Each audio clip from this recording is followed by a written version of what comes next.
Hello, everyone, and welcome back to the BJJ Science Podcast. My name's John Lee, and as always, I'm sat here with Dan Sly. Greetings. How are you, Dan? Yeah, fantastic, mate. Yourself? Yeah, not bad, mate. Not bad. Can't complain. So this episode is one of our archived episodes from when we used to do the BJJ Science Podcast. We're going to be releasing this on Blue Monday, the Monday where everyone fails on their New Year's resolutions. It's called New Year, New Me. It was a good episode, Dan, wasn't it? I think. Dare I say, John? It was one of our better efforts, I think, back in the day. And I think the advice regarding kind of getting into New Year's resolutions or just kind of habits longer term. I'm sure we'll talk more about habits in detail because I love all that stuff in later episodes. But yeah, the advice is just as timely now as it was back when we originally recorded it, John, which I believe was way back in 2018. Ooh, way back, yeah. So we're going to do some very silky smooth edits to bring it up to the modern day. So see if you can spot those with my editing skills. But yeah, the information's really good if you've kind of come up with some New Year's resolutions and you're starting to falter, or if you haven't come up with any yet, but you think you might come up with some aims for the year. I think this podcast has got some really good information, and then we'll be building on that podcast on kind of how you can achieve your goals better throughout the upcoming episodes as well. Absolutely. So we hope you enjoy it. Here you go. New year, new me. New you. Enjoy. New us. If you want to make the world a better place, take a look at yourself and make that bloody change. Ladies and gentlemen, welcome to the first 2023 edition of the Sports Science Podcast. It may be Blue Monday, but we're not feeling blue because it's all about a new year and a new you. New us. That was a rhyme as well. Fantastic. That sensuous voice you can hear to my left is my esteemed colleague and co-presenter as always, John Lee. How are we, John, mate? Hello. Happy New Year. Happy New Year to you, sir. Yeah, I'm good, thanks. How are you? I'm good. I'm feeling revitalised, ready to go. Yes, I'm ready. Ready for some more podcasts in action. 2023. Absolutely. New adventures, new wisdom, new opportunities. Indeed. Fantastic. Indeed. Speaking of which, as the title of this podcast may suggest, today's all about talking about how we can get over this kind of New Year's hump, or really stick to our New Year's resolutions. Now, me and John yourself we're not a huge fan of New Year's resolutions, are we, mate? No, I don't like the expectation of it. Oh, it's New Year. What's your resolution going to be? Why do I have to do it just because it's the New Year? I think it's much more likely to succeed if this is a change that you actually want to implement for your life, rather than going, oh, it's New Year's, I better do something like Lent, or I better give up something for Lent. Well, you're never going to stick to that. So now's kind of the time, isn't it? This Blue Monday thing is where most people fail or drop off their New Year's resolutions. Have gone down So we're saying you may have started it as a New Year's resolution, but let's now work on making it a change for life. For life, John. For life. A new year and a new you, not just for this year, but forever. Forever. Forever, ever? Forever, ever?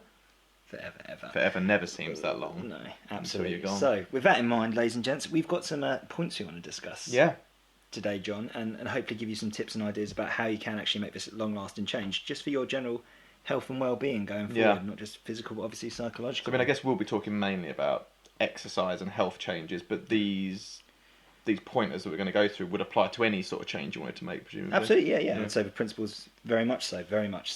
Okay, so to start off with, now, I'm cautious about implementing scientific theory into a science podcast, John. But why, Dan? I don't know why. Please do it. Okay, so just off the bat, guys, to give you a kind of idea, a few theories we're kind of working on. I say a few theories, but generally kind of some concepts. So there's an idea firstly called social cognitive theory, which basically suggests a whole life's this interaction of various personal factors, environmental factors and behaviours. They all link together to get us by. But most essentially what's underpinning this is by my boy Bandura. He basically says what's most important to navigate this life or these challenges we have is a sense of self-efficacy, okay? Term you might be aware of. If not, it's basically just a belief in your ability to achieve a goal. Okay. So self-efficacy, John, that's number one. That's what you need. Okay, we'll talk a bit more how to develop some self-efficacy. The other theory I want to talk about self-determination theory. Okay, this idea that again to achieve long-term goals or work something towards, you have to have this sense of intrinsic motivation. That's a desire to inherently want to do something for reasons beyond the rewards. That sweet, sweet bod. Trophies, medals. Yeah. You're doing it for the love of the game. Okay.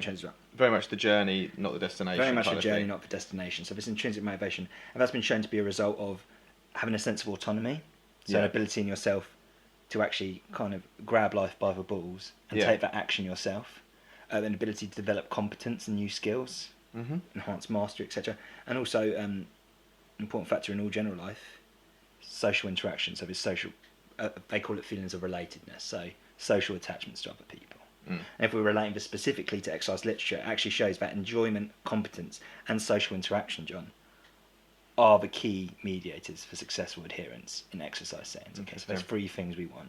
We need to get a sense of enjoyment, remove these kind of limiting beliefs that exercise is horrible, it's a burden. It can be fun, it can be enjoyable, and we'll talk more about this. I've said that to a few people actually, because I've had people say to me like, "Oh, I don't enjoy exercise, and I don't enjoy going to the gym." I guess that would make sense, wouldn't it? You're going to the gym on your own, you're having to motivate yourself, and maybe you're doing exercises that aren't necessarily by themselves enjoyable. So I said, go and join a team, do a team sport or something like that. You're focusing on the game, not on the exercise. You're getting enjoyment out of the game, and I guess that would also make sense with the social interaction and that sort of thing. Again, it's this idea of conditioning as well, John. Over time, if you have this inherently unenjoyable experience of exercise straight off, you're not going to want to do it. Obviously, first time you exercise, you might get horrible DOMs. You might feel sick, you know. Might be the guy who shat himself on the treadmill the first time he joined a gym membership. We've all been there. We've all been there. We've all been there. Times than I care to mention. And but yeah, these things have these barriers. So yeah, find ways to, because take it from us who I'd like to say are fairly active guys. Yeah. Exercise or a physical lifestyle can be inherently enjoyable. It's about finding out that. One more before we move on, John. One other psychological trait which is really important, like we said, it's not just getting into a state where you're adhering, but it's this idea of thriving and doing it long term. Is this idea of grit, okay? An idea presented by, I think it was an American psychologist, Duckworth, I think it was, basically, which relates to this kind of perseverance and long-term passion for goals, okay? So, spoiler alert, we're going to do a separate article on how to develop a bit of grit. We won't go into too much. We'll give you something, tease you a bit. Always keep them coming back. Always keep them coming back for more, guys. So, but grit. So something we'll touch upon as well. So, self-efficacy, motivation, grit. That's the benchmark we want to start off with. Without those psychological... Holy Trinity. Without these concepts guiding us, chances are we're going to fall off that wagon, baby. Yeah. Okay. So going on to point number 2. So now we know the kind of attributes we need to succeed. We also have to be able to identify the barriers, okay? Now I like to think of the barriers in 3 main ways, really. Environmental, personal, and what I'm going to kind of call cognitive/psychological, okay? Yeah. So environmental might be your classic environment, not access to facilities. Gym's too far, John. Oh, those guys in the free weight section, they look too intimidating. Yeah. I can't go there, and it clashes with the Great British Bake Off. These kind of ideas. It's cold out. Well, in fact, that's more of a cognitive one we'll talk about for. But I've actually got a list here, John, of some of the kind of key barriers that people have alluded to in regard to why they're not able to adhere. So, lack of time, energy, motivation seems to be key, okay? Yeah. High dropout rates responsible for those. We've got injury, lack of facilities, a lack of skill, which again is interesting, which we'll touch upon. Yeah. Safe place, insufficient programs, insufficient support, if you're a parent, childcare, etc. Okay. So these are all barriers, isn't it? But the beauty of this is all barriers can be overcome. Yeah. Okay. And I think something we've talked about in conversation, John, which I think I'm going to highlight now because it's important.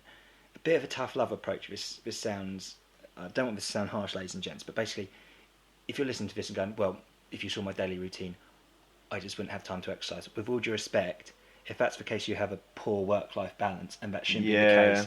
Something should give, because if you're not able to give yourself time to work on your physical, and like I say as well, psychological well-being, and that's what exercise provides, then something is seriously wrong with your work-life balance in general. What are you doing that's so important that kind of getting your body healthy isn't important enough to make 30 minutes 3 times a week for? I can't believe there's anyone that's got a life so busy they can't make 30 minutes 3 times a week by cutting out a bit of Coronation Street or whatever.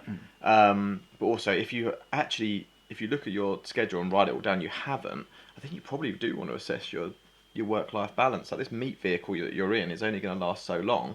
Absolutely. Keep it healthy, and whatever this thing is that you're doing that might be really important, it might be saving dolphins in Guatemala. Guatemala, yeah. Dolphins in Guatemala? I don't know, Dan. I was going to say in Africa, and that would not have made sense. It might be doing something fantastic like that, but the longer you're around for, the more of that good stuff you can do. So it's worth investing a bit of time in strengthening and making this body more healthy, so that you can then do whatever that passion is that's taken up 99.9% of your day. I can agree more. So let's look at some of these barriers individually. Me and John, we'll straight off the bat just tell you how you're going to get over them. Okay, John? So lack of time. Someone who says lack of time, you said that perfectly, okay?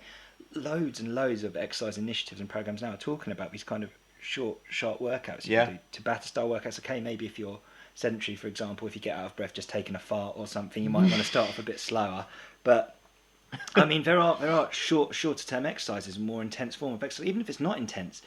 Just 20 minutes to get your heart rate, something raised in a day. Just physical activity, just walking. Lack of facilities. Lots of evidence suggests even home-based bodyweight workouts. Invest in a pull-up bar, a TRX band.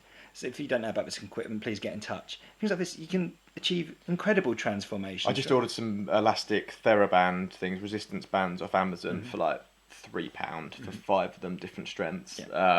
Push-ups, planks, sit-ups. I mean, if you just YouTube, there'll be 1,000 bodyweight exercise routines that you could do at home easily with no money, no equipment needed. I've done that quite frequently as well. When, like I say, and again, this actually could link into lack of motivation. Sometimes I thought, when I lived in my old house, it was kind of that awkward phase where it was too close to drive without looking lazy, but quite a long walk. Yeah. And so sometimes it'd be pissing down around. I thought I couldn't be bothered. Did a home workout, you still get those psychological benefits as well. The endorphin rush you get after, just pushing yourself hard from a 20-minute home workout. Fantastic. It's worth us saying, Dan, that although we may be considered relatively active people, I've fallen foul to pretty much every single one of those. But I've made every single one of those excuses to myself. I can't really afford to pay for the gym this month, so I'm going to save some cash. Then you don't train that month. Or it's raining outside. I've got the smallest of blisters on my left little toe, so I couldn't possibly do a chin up. We have fallen foul to it all as well. So we're not preaching from a high horse up here. We're down here trying to struggle as well. Well, exactly. Absolutely. Feet dragging. And that links, something you need to remember, ladies and gents, is we're also massive hypocrites because we talked about the New Year's resolutions, and me and John have actually both engaged in New Year's resolutions. Well, no, I'm not calling it. No, it's not a New Year's resolution. It's a change for life. We've both got changes, things that we wanted to implement, and there is research that shows that starting on what might be seen as a more significant date means that you're more likely to start. So starting at New Year's or starting on a Monday rather than a Thursday makes you more likely to stick to whatever this new routine is. So we've taken the beginning of the year to say what are our kind of goals for the year, and so we've now implemented some stuff to try and make those goals happen. So we're hypocrite. We're doing it as well, basically. But we're here with you guys. So we're here with you. Get points for that. Yeah, but don't do it because it's New Year's.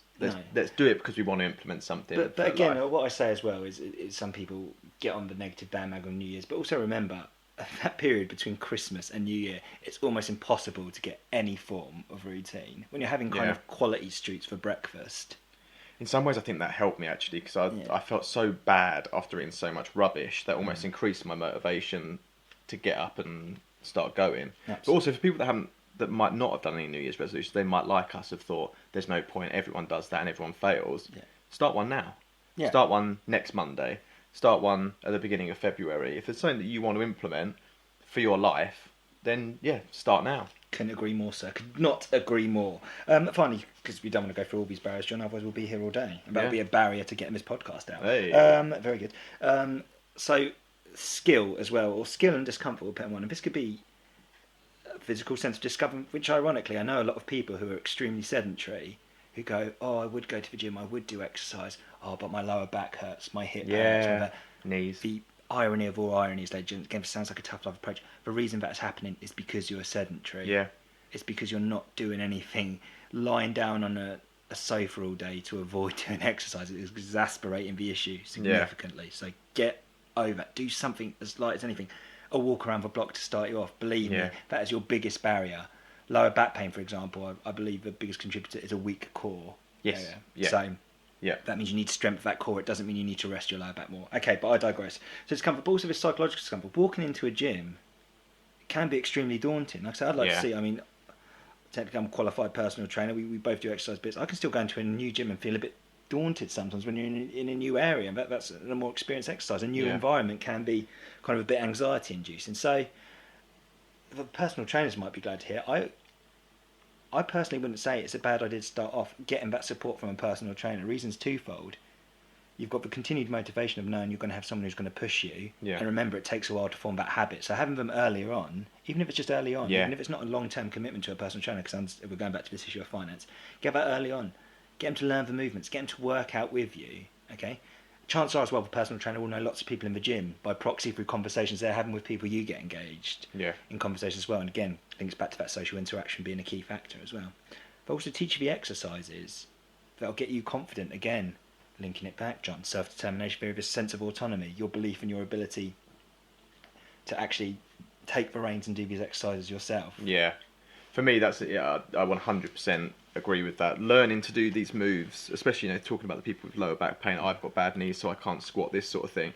If you learn the correct technique from the start, these lifts and these exercises can help you with all of that stuff. If you're doing it with bad technique, you can start without a bad back and very quickly end up being someone who has a bad back. So learn the techniques correctly first. Then, as you say, even if at first you only know the members of staff, at least that's somewhat, it's a friendly face when you walk through the door. Yeah. And then once you've done that a few times, you then start to meet a few people in the gym, and then suddenly, it's not that really scary place that it was at the beginning. And take advice from someone who's fallen foul to this as well. When you're getting, depending on actually the age of our listeners or people who are listening, central focus on technique and comfort in movement before you start falling foul to these people. What's your 1 rep max on bench? What's your 1 rep max? That is a surefire way to get injured. And again, focus on your own journey. By start focusing on their journey, comparing yourself to what they're lifting, you're going to get injured. You're going to mess yourself up. Yeah, slow reps with good technique to start with, and you're going to get great gains. The tortoise very much. Yeah. And do that. Yeah, if you're finding a rep easy, do it at half the speed with the same weight. Absolutely. It's going to be harder, and you're not going to be overloading a structure before it's kind of ready. So Aaron McManus, who we had on one of the earlier episodes, really knows his shizzle when it comes to strength and conditioning. He argues, doesn't he? He says this balls to the wall approach you see in the gym, where someone kind of almost brags about the bit they were sick in someone's face, or threw up into a trash can on the way down, or fell down a flight of stairs because they worked themselves hard and deadly. I'm not saying obviously pushing yourself. Sometimes that sense of there's time and a place for pushing. Yeah, absolutely. But he suggests actually you get more positive adaptations at time for actually taking your time, focusing more on the movement at a steady pace, not maxing yourself out, just performing at the pace. He says more positive adaptations doing that, and especially if you're starting as well. Again, this sense of enjoyment going to be very difficult if you're told by someone, and this might include where personal trainers fall foul. Probably again, me myself in the past think, well, I want to be someone. I want to give them a good workout. This is how you get the results. Yeah, pick your personal trainer wisely. Yeah. So getting that balance, hard work but enjoyable. Brings us on to point number 3, John. Now, yes. I'm going to talk about this whole idea of goal setting. Now, I'm not going to go too much into your goal should be smart, specific measure, because I think quite a few of our listeners, especially if it's the audience sport. So obviously, if you want to know more about that, please do get in touch. I'm happy to break down the SMART acronym a bit more. Yeah.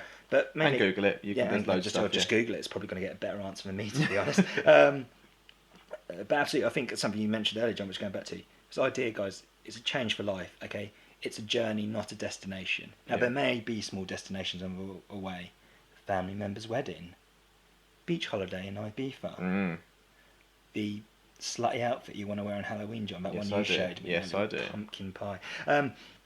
That kind of thing. So goals absolutely along the way, but remember it's a long-term stage. So focus more on the underlying process that's going to lead to success. Okay. Yeah. Process. The beauty of process goals are they're completely within your control. Yes. Okay. Can I go to the gym? Can I be dedicated? Can I adhere to my exercise regime at first? And again, by setting these goals and making them more specific as you go along, you're more likely to stick to a solid structure as well. And at times, a reality check. Okay, it's not necessarily pleasant to talk about. Car alarm in the background there, ladies and gentlemen. Someone obviously trying to break into HQ and steal all our secrets. Get out of here, guys. But yeah, absolutely. Like I said, another harsh reality. You're not going to be 100% successful straight away. In fact, you're just full stop. You're not going to be 100%. You're not going to adhere 100% to your diet routine. No. Plan that in. And your weight routine. Absolutely, okay? So if you're listening now and you're a sedentary individual, getting, say, a 50% adherence rate to what you imagined wanted to get. Yeah. Brilliant start. You know what, even 30%. Build that up progressively, these progressive goals, okay? So make your goals realistic, basically. Absolutely. If your goal is, I'm going to exercise twice a day, 6 days a week. I'm never going to eat any processed carbs. I'm never going to have a takeaway again, blah, blah, blah. You're going to set yourself up to fail, and then the first failure means that the whole thing falls apart. If you say, okay, I'll have a cheat day every now and then. I'll let myself have that day off of working out because there's the wedding. I'm going to have a drink that day. It's a wedding. Plan in your cheat days. Plan in a buffer of failure, because you are going to fail. And remember, by proxy, even that 50% adherence, what you do, you get yourself in a mindset where you're feeling more active. Then by proxy, you actually want to live more healthily because you're starting to feel more active. A nice analogy I heard someone say, actually, imagine you're living a lifestyle like you're actually where you want to be. And I thought, that's actually quite nice. I never thought of it that way. But actually start living in that way, that you've actually already got the body you want, you've got the goals you want. Fake it till you make it. Fake it till you make it, baby boy. Absolutely. So that's really important to consider. And also, in regards to this as well, remember your values. Okay, what's actually important to you? So another interesting point I heard is you should never be exercising or engaging in a healthy lifestyle because I should do it, otherwise I'll get diabetes. I should do it because I don't want to increase my risk of mortality. I want to be there to see my kids grow up, etc. Okay, think of it in terms of wants. What do you actually want to achieve? Okay? And a lot of that, again, we've talked about this idea before, your core values. Okay, so your core values are these kind of rules you want to live by. What's most important to you as an individual? Okay, so we all have these numerous core values. You know what? In fact, at the end of this podcast, I'll do a post. We'll give you all the list of core values that you want to look at. Ooh. Choose ones, and I guarantee they'll link somehow to a healthy, and more active lifestyle. So are we saying then that there is a balance to be had, isn't there, between process goals, the kind of the journey, and I want to get fitter, I want to have a bit more energy, I want to enjoy a sport, that sort of thing that keeps you going on the day-to-day, enjoying the day-to-day. I want to learn this technique, I want to learn that. I want to be able to kick a free kick from this position. I want to everyone does have process goals, and this is a big thing in jiu-jitsu, in Brazilian jiu-jitsu. Well, we all should have process goals, John, but not everyone follows them, unfortunately. They focus too much on, I want a gold in that competition. Well, are you training 3 times a week? Are you working on your weaknesses? And even if you are training 3 times a week, you're not in control of who the opponent is. No. So you might lose that day. You might slip over on a piece of bird poo and a lot break your leg and not get your gold. So the kind of the outcome goal isn't really in your control, but all the process is. But some outcome goals surely are still motivational to have. Outcome goals, you're right. The outcome goal, unfortunately, is not within our control. But by focusing more on the process, we make the likelihood of the outcome goal increase by tenfold. Yeah. So but would you still have that outcome goal? Oh yeah, absolutely. You should have long term. You should have certain outcomes. Absolutely. When I say, guys, it's a journey, not a destination. Please still do have some goals. Focus on where you're heading to. Yeah. What I'm saying is, while that should be in the periphery, in the back of your mind, the central focus should be on the steps you're taking. I think I talked once about this task I really liked actually in a workshop, where it got me to write out my long-term goal, and then actually write where I am at the moment, and physically write stepping stones towards that goal. Okay. And so each little stepping stone he got me to write out on a piece of paper. Close my eyes and actually visualise it. So I think it was when I was playing football, I've forgotten, I think I wanted a certain goal tally for that season. What would it include? So that first step was attending training to ensure that I'm practicing my shooting more, and just progress. And then if you got to a certain point or a certain stepping stone, you visualised that aspect and couldn't clearly visualise yourself achieving it. It sounds a bit floaty, it might not work for everyone. But actually, in a way, it did make you think, I'm visualising it, but I can't actually see myself achieve that. Go back and just work on the micro steps towards that goal. So it's a good way of making your goals realistic by thinking, can I get from that step to that step? Well, no, actually. So what are the 5 steps I might need to take, 5 process steps that I might need to take in between those 2 steps? Absolutely, yeah. Because I am quite I always like to set an end goal, and we talk about this in the jiu-jitsu, don't we? Brazilian jiu-jitsu's got probably the hardest progression through belts of any martial art. It takes ages, and so people always say you shouldn't be aiming for belts, you shouldn't be aiming for a black belt. That's not what this sport's about. Just enjoy the process, and obviously we do enjoy but it's mainly the weekly black process. Belts who say that, isn't it? But I'm not going to lie, I want a black belt. That is one of my goals, is that I want a black belt out of this martial art. I'm not gonna lie about that. But people all the time in jiu-jitsu say it as if that's a dirty thing to say. That shouldn't be one of your goals. Well, it is, and I've got all these process goals of how I want to get there. Little techniques I want to get better. So always have a mix of both. Always going to train, etc. So to summarise, John, the outcome is important, But by focusing on the process, we're more likely to get to that outcome. Yeah, like it. Good stuff. Okay, next point I want to make, point number 4. Yeah. It's actually courtesy by some research by, I believe it's Dalgrove et al. I think this was on maybe obese, sedentary people, but I think it can relate here, okay? So once we have these goals in place, John, we have to make sure we're able to stick by them. So part of that process, and a very important part of that process, okay, is this idea of stimulus control. So creating an environment that removes the likelihood of failure and increases our risk of success, okay?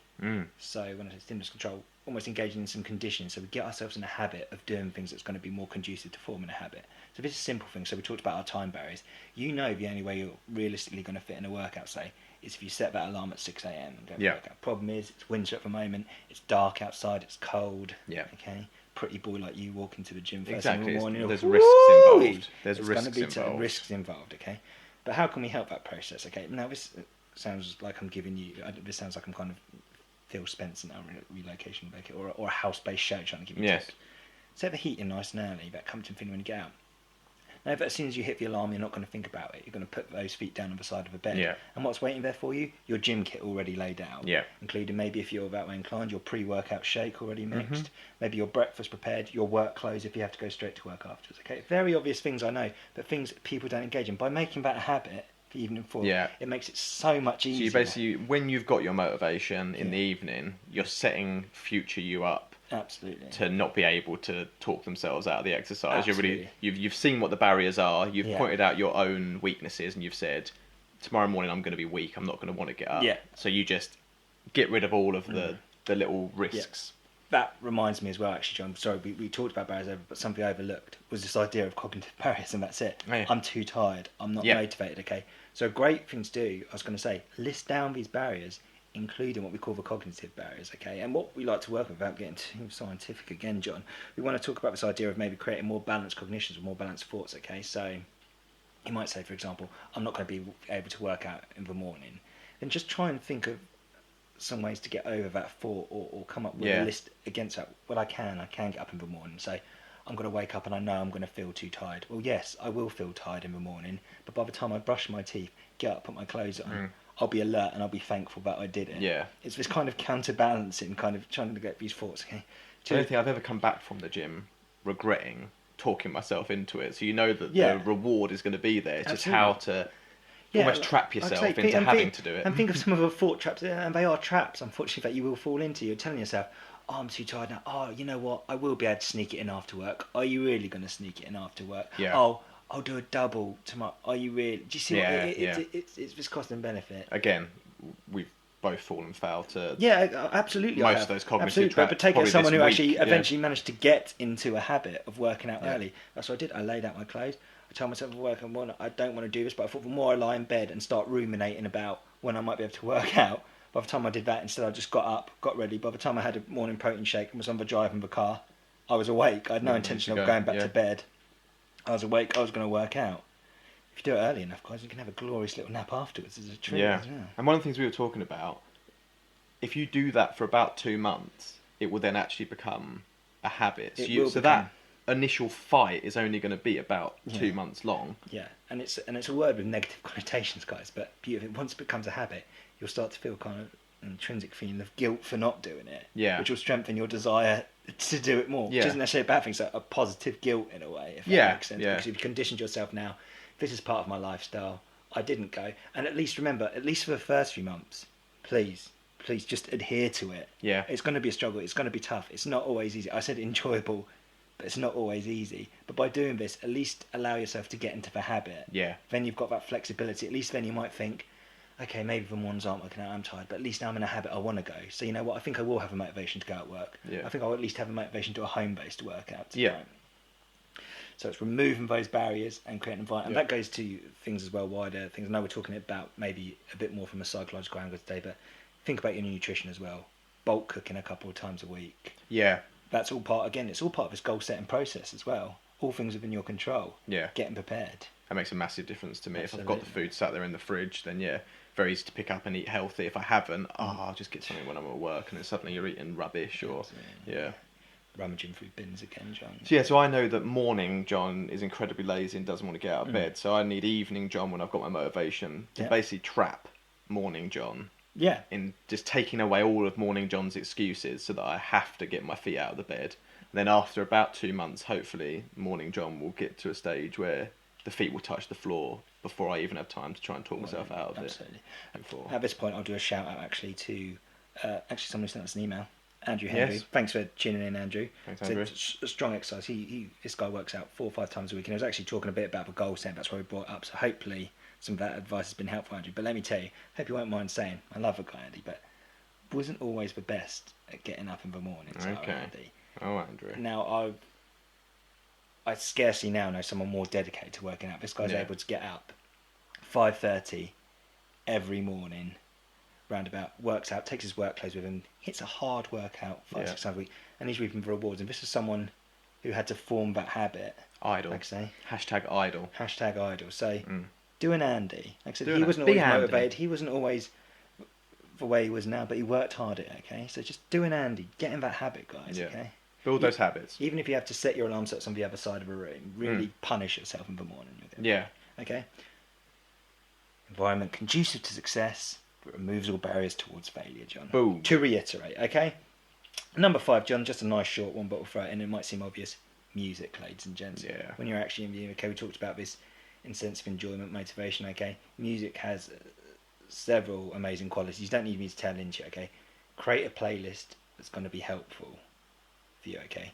So the beauty of music is it's not just nice to listen to. In an exercise setting, it can actually improve our affective state. That's effective with an A, so our emotional states, get us feeling more positive, more energized, okay? Changes in heart rate. Absolutely, changes in heart rate. And also lowers perceptions of effort and pain in some circumstances, okay? Especially if you're able to tune into a particular beat or maybe the emotionality of certain lyrics. That's been shown to have some really positive effects, just helping you to tune. So you're tuning into the music, tuning out of the pain, okay? Eye of the tiger. Eye of the tiger. Did a lovely little task actually in a seminar with a couple of the university students in previous years where we've got them doing either an isometric hold or something like a plank. Yeah. And sure enough, when they're listening to just say asynchronous music or no music, monotonous music, because some gyms unfortunately they have licensing laws so they're not able to play the sweet change. That versus what we call intrinsically motivating music they enjoy. Yeah. They're able to hold it a lot longer. Okay, so just shows you as an example, a guy called Costas Karageorgis, who was fortunate enough to be taught with him a master's. Pick up Costas. He's really hot on this kind of stuff, and he talks a lot about the power of music. So buy into that. Buy yourself some Beat Audios. Cheaper brands are available. Ones maybe with an actual that aren't wireless, or ones you don't have to necessarily wear with your hoodie up, which I still don't explain if you're spending that much on. No. Put them against your ears. Put them against your ears. Paying £300 for a pair of headphones. Yeah. But music, John. Nice quick one, that one. Yeah. And another final quick point, John. To finish Please, off, we whiz through these, but essentially, and this sounds obvious, not really scientific. Essentially, it's all on you. Yeah. At the end of the day, okay. Now this is where all the motivational posters come in, but it's true, okay. Next year, you'll wish you would have started today. Yeah. Okay. You can have results or excuses. You can't have both. Okay. There's motivational shows. Nothing tastes as good as Finn feels. Yes, absolutely. Apart from stuffed crust Dominoes. Oh, buddy. Baby. But yeah, these motivational posters, you might kind of become numb to them because you see them so much. But they're important messages. And again, that message that I'm reiterating, I say if it's a new point, it's just reiterating really the most important point. At the end of the day, ladies and gents, it is all on you. Yeah. To do this, okay? Like I said, we've told you about the barriers, but the reality is you can overcome them. There is no reason, within reason. And if you are experiencing embarrassment and feel you really can't, please do get in touch. Yeah. It's part of what we want. We want to know. We want to know your story. We want to try and help you out. So that's certainly a big part of it. First of all, like I say, so we're identifying the barriers, we're setting goals that are realistic, and we're finding things to be enjoyable, okay? We know the importance of things like this social interaction, so find those gym buddies, John, if you want to. Get to know people.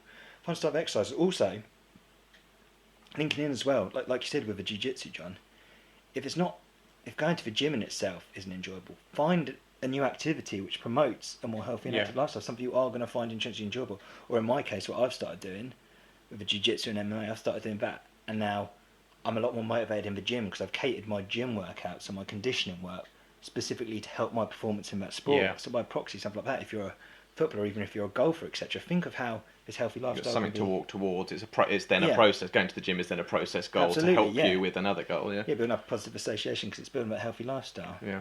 So essentially, like I said, we can give you the advice, and again, a lot of this advice may seem simple and obvious, and essentially it is. But what's a lot more difficult is actually the implementation of this. Yeah. So God, I wish you luck on your journey. Yeah. Good luck, guys. And we're here for you. So now we've got some advice from some personal trainers. We've got some and advice, some people. points from the pros. I've called this, Yeah. John, because I like Points from the alliteration. Well, while you find that, I'll give my tips. Okay. So I was going to say, basically, we've chatted about goal setting, and I think Yep. basically like realistic goals, those little stepping stones that you were talking about, the smaller those stepping stones are, the better in some ways, because as you start to achieve, that really does raise your motivation. Like you notice that you're being successful. It could be something simple as go to the gym tomorrow. That's goal number one. You achieve it, bang. Your motivation to go to the gym the day after is then increased. So I would say, set yourself goals. For me, if you can turn it into an actual challenge, so we've done this yoga challenge, or we're doing it currently, 30 days of yoga, and we've set that as a challenge, and we've told people about it. We're going to do yoga for 10 minutes every day.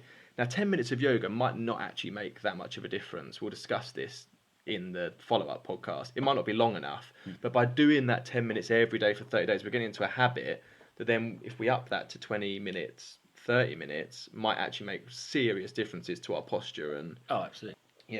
to our the balance of our spines and stuff. John, I can already almost touch my knees. There you go. See, we're getting there, Dan, aren't we? One day, down the shin, all the way to the feet, perhaps. One can dream. So yeah, turn it into a challenge. Set yourself a challenge, and for me, that kind of by making it a challenge and letting people know, I kind of, as I say, back myself into a corner. For me, that's a big thing. And then the main thing for me is I like to sign up for an event. And again, this may well be extrinsic, but kind of, when I wanted to get into running more, signing up for a marathon for me was the biggest motivator ever. I kind of, if you're there on a Wednesday and you start trying to make these excuses, it's a bit wet out. Actually, it's a bit cold. I might not do it. You think, I've got to run 26.2 miles. If I don't go out for this run, I'm going to be in real trouble. And that extra level of motivation, it was something that intrinsically I wanted to do anyway. I've always wanted to do a marathon. I wanted to get fitter. I wanted to run more. So I've got that as well. But having the date set and the ticket, bought, and the plane ticket bought, and the everything set up, I am doing this marathon on X day. It really motivates me to then train. Same with jiu-jitsu competitions and all that sort of thing. Having that date in the diary for me is a massive motivator. So be realistic with your goal setting. Make it a challenge and set it up and tell your friends. And then for whatever you're doing, whether it's running, swimming, whatever, find an event and sign up for it. That would be and just give yourself time as well. I'm not saying something can't be achieved, but don't think of that wedding in 4 weeks. Think of weddings that are likely to occur end of 2019. Yeah, that's not realistic. So if it is, if you never run before and you want to do a marathon, don't book it for the end of next month. Absolutely. By the end of next month, I want to be able to jog 1 kilometre. I'll do the marathon, 2019. But get that date in the diary. I really recommend that. Absolutely. So on some tips from our personal trainer friends. Firstly, this comes from a personal trainer, Toby Kolodinsky of Personalised Fitness. So he's got some really good stuff on Instagram under Specialised Fitness. It gives a lot of good nutritional information. I think we'll get him on soon actually to talk about something. Firstly, from a kind of nutritional point of view, he talks about this kind of emphasis of energy balance. So calories in, calories out. Why some people aren't too keen on calorie counting as such at first, if you're wondering why fluctuations in weight happen, taking time. And remember, a lot of people, again, it's just kind of 100% rule. It has to be 100% strict diet. If we're burning enough energy, there is room for manoeuvre as long as we're getting enough of those kind of key macronutrients and energy in. And that's I was going to say, don't set yourself up so that one little fail or missing one session instantly makes the whole thing go to pot. If you say to yourself, I'm going to be 100%, I'm never going to touch anything, nothing with sugar in it. Get that cake away from me, mother! And then you eat a piece of chocolate and go, I've ruined it, I didn't stick to the goal, fail. And so then the whole thing's gone to pot. But that's it as well, this kind of self-sabotage. And sometimes I question how, I say this because I've done it myself, I question something. If I'm needing that kind of, again, that additional excuse, I'll think someone might offer me a bit of food which isn't particularly healthy, and I might go, I really should have it. But I've eaten that now. There's no point in the gym. My nutrition's been off today. I'll start again tomorrow. I'll start again next week, and it's all it all just stems from there, and then I just become larger and more sedentary.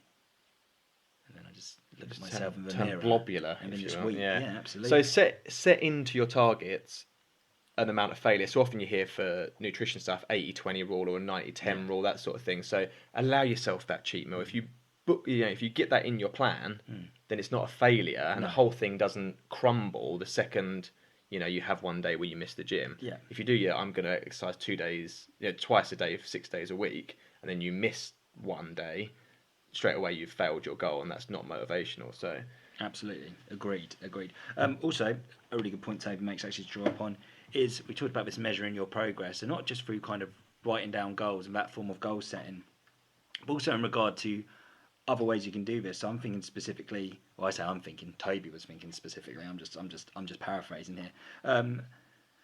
So monitoring weight, obviously that's a good one. But again, remember what we said before, and what Toby alludes to here is this idea that weight can fluctuate quite a lot as well. So don't let that be the be all and end all. So what he proposes is more kind of physical measures of looking at it. So sometimes, whilst weight doesn't change, remember we might be staying a similar weight, but we might be adding on lean muscle mass, which is good for toning, obviously, whilst reducing our fat percentage. Yeah, so especially for ladies during the monthly cycle, then weight can fluctuate. Absolutely. So don't be kicking yourself one week because your weight goes up a bit. Yeah, so measures, so the tape measures after the key areas, obviously the kind of the arm to waist circumference, etc., and also pictures as well. Again, there will be nothing more motivating than if you stick to a regime, you take a picture of yourself from day one, take it on a weekly basis even, and slowly start seeing those transitions. I think you've seen a lot of people, when they're looking at themselves in the mirror, they kind of, I'm rubbish, I'm fat, I'm big, I'm this and that. Then if they look at a photo of 3 months ago, they go, actually, I've looked quite good 3 months ago. So I think take some pictures of yourself, even if you're not looking at them at the time, because you think, I'm disgusting, I'm horrible. Look at them 3 months later and look at the progress over those photos. I think that could be really motivational. No, absolutely, yeah. And another key point he touched upon here, which I really like, is this idea: be consistent, not perfect. So again, I think it just relates back to what we were saying.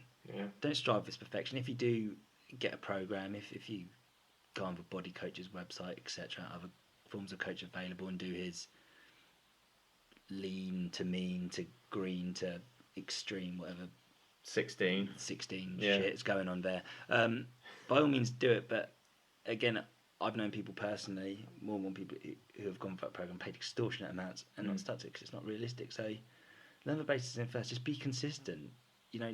If you're sedentary, going to the gym just 3 times a week, working even on the basic resistance machines, just doing 2 to 3 sets of 12 to 15 reps, a great little start just to get you going. Don't try and go to 100 miles an hour straight away. Just cruise on a bit. Even if you just go in and do some body weight stuff and some flexibility to start with, getting that habit of getting in the building will then progress on to something else once that habit's formed. So that's it, absolutely. And that's where we want to be. So next bit of advice, lead on nicely actually to some of the things we were talking about, is courtesy of Tom Hickey of Recover, Refine and Restore. So Tom Hickey's a Surrey-based PT, and he actually does some really nice material on Instagram talking about kind of mobility and flexibility, etc. So he's actually said, if you can't see yourself doing it in 5 years, then why do it now? So start with the short-term diets that leave you feeling depressed, and remember that building a good relationship with food comes from a balanced diet that keeps you healthy but also sane. So it's really that change for life rather than a short-term diet. Yeah. So these diets, that unseasoned meat with green veg and brown rice, they're just not sustainable. I'm just going to eat cabbage for 6 weeks. It's not sustainable. I don't need that Domino's. You eat it, and then I'm just going to sniff a box for a couple of minutes in shame. I'm just going to chew the food and then spit it out. Yeah, absolutely. That sort of thing. So just really reiterating the importance of nutrition. Again, I think that links in nicely to the actual exercise itself. Yeah, that's for any goal. If you can't see yourself keeping up with it for 5 years, then why do it at all? Yeah, don't do something you think, I'm going to do that exercise protocol for 3 days. It's going to be bloody great. Yeah, change like Dave Chappelle now. Great. Yeah. What now? Finally, this is courtesy of Dan Fraser, a Newcastle-based PT, and actually a podium finisher in a Britain's Strongest Man competition, I believe. He's competed in strongman events on the world stage. So I like to sometimes refer to him as a Britain's Strongest Dan. Anyway, Dan, he's a good guy. We've no evidence he is Britain's Strongest Dan. Check him out, Dan Fraser, on Instagram. He's done a lovely little quote actually, just to maybe give you a bit of motivation for those trying to hear it, really Dan. jack up. I'm ready. He said, and we'll love this because of Star Wars reference. Yeah. Actually. Yoda may have said that anger leads to the dark side, but what he didn't realise is that it can also lead to massive gains. Sometimes you can feel down about how you look or your physical performance. You feel trapped, depressed, and angry. A very powerful tool in your mindset arsenal is to use that anger to fuel you when you're getting after your goals. Some of the biggest changes in my life have come from the burning desire to overcome feeling beaten and down, giving yourself that winning edge and crush it. I like that. Nice. Do you know, Dan would be a great guy. Hopefully we can get on him. Yeah, Dan was try a and get former Premier League rugby player, actually, rugby union. Nice. Only I think about the age of 23, 24. Apologies, Dan, if it was older than that, maybe 26. Suffered a career-ending back injury. So as a kind of motivational point to come, Dan's come back to be a top PT and also a top competitive strongman as well. So awesome. There's motivation for you, ladies and gents. And that, I believe, it concludes our motivational tips. Motivational tips For a session. new year and a new you. Yeah, and indeed. a new me and a new him. So we've seen a couple of different approaches there, haven't we? I like to kind of back myself into a corner, give myself no other option. World's Strongest Dan there likes to kind of use anger, almost so more of a not a negative approach, but a kind of a very very grit your teeth and go approach. And then there's also the more, for some people, the more positive approach, goal setting, achieving small goals, positive, you can do this, affirmations and that sort of thing. So do what works for you, basically, but beautiful set yourself up to not fall into those little traps that we know we can fall into. Links nicely back to our whole ISOF philosophy, doesn't it? Exactly. We've got our own individual, and you just find yours, and we'll be there to help you find it. We'll be there to help you. So Dan, should we update them briefly then? So it is a new year. We've got all these plans and goals for our next year of kind of athleticism. Should we update the listener on where we are and what our plans are for the year, so they can follow along with anticipation? So let's do it. Yourself, John, first, please. No, Dan, please, after you. I hadn't thought about this. I know, right? Well, I guess I'd like to be in a position this year where I'd like to get my blue belt in jiu-jitsu. It's about involving again, thinking of that as a destination. Well, I say destination, maybe a significant milestone in the journey. And obviously, I realise that's going to kind of mean still training up to 2-3 times a week. Yeah. Doing lots of comps, even though they make me shit my pants a little bit. Yeah, we both experienced some nerves, haven't we? Some nerves. And I think really just again stepping out. So the next comp is end of January, isn't it? End of January, I'll be competing. Then end of February, then possibly March or April as well. And at least get 3 done this first part of the year. Yeah, and we're aiming for at least 5 comps, aren't we? In 2018 is the plan to really keep our eye in. Absolutely. And well, I mentioned that, John. We now have an Instagram page up, so we'll be doing some lovely little kind of pictures and videos, beautiful transition lighting. Yeah, we'll give you the link to that. A real kind of soft and sensual look at so basically follow us along. We're going to be there doing these goals. We're going to fall into the pitfalls. We're going to convince ourselves not to train on rainy days and stuff. And then we're going to say to you, look, but we're still getting gains anyway. Look, follow, you can do it as well, kind of thing. And so as you alluded to earlier, so you've been training a year now. Yeah. It's been going quite well, isn't it? 3 stripes on the white belt now. Absolutely. For the listeners, it's 4 stripes you get, and then you get the next belt traditionally. So again, in terms of goal setting, I was told kind of aim for maybe 2 in your first year. So I'm happy. Yeah. Above that. Slightly ahead of the trend. Yeah. That's really good. So I was going to compete at the end of January, but I'm not anymore. 2 reasons. I went to a grading with our club. You weren't able to attend, unfortunately. During that grading, we did a bit of rolling, and I managed to pop something in my elbow. So I haven't been training for a little while, plus Christmas, obviously. The other thing that happened, a slightly more positive thing at that grading, I was lucky enough to get my purple belt. Yes. So I'm now going to be going up to the next level. It's a great, I'm really happy. I was very happy. I was shocked, I was equally delighted for you. Yeah, I was very shocked. I didn't think I was going to get it yet. I was kind of thinking another 6 months of competing at blue. So the level of competition is going to step up for me. So I'm not going to bother with the January one, but I'm going to look to compete in February. And then, I'm probably at least 4 competitions this year for me at purple.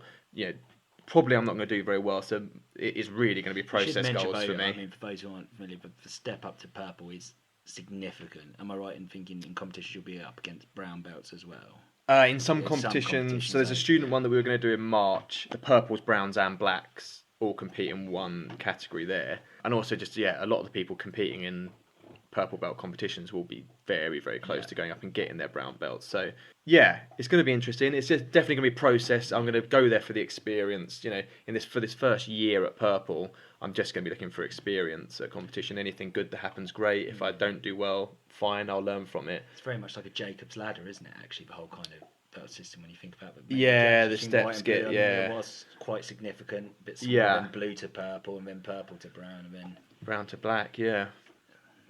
So that's it basically. So lots of comps this year.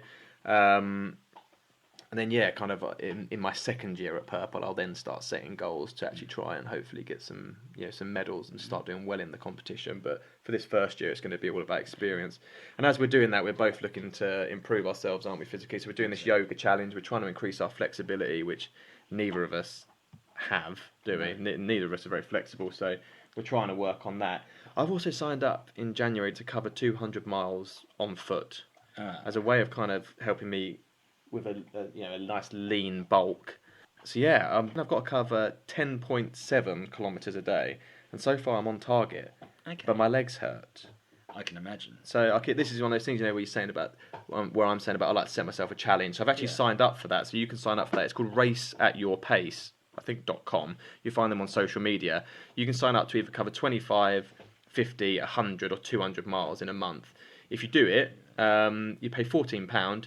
You get a compression top, and if you do it, you get a medal, and you self-report that you've done this mileage. So Race at Your Pace. It's a really cool little way of getting yourself a bit more active. Absolutely. And you can always cheat the system and just say you did it if you fail. You can, I'm not advocating that at all. Don't do that. You can do that, and they start that every month. So you could sign up in February, March, April to then do that month. Yeah. Important guy I forgot, John. Also, obviously, I wanted to get an MMA fight under my belt this year, which is kind of the whole main reason I started jiu-jitsu in the first place. Yeah. So let's not forget that as well, guys. So we'll see how that goes as well, obviously.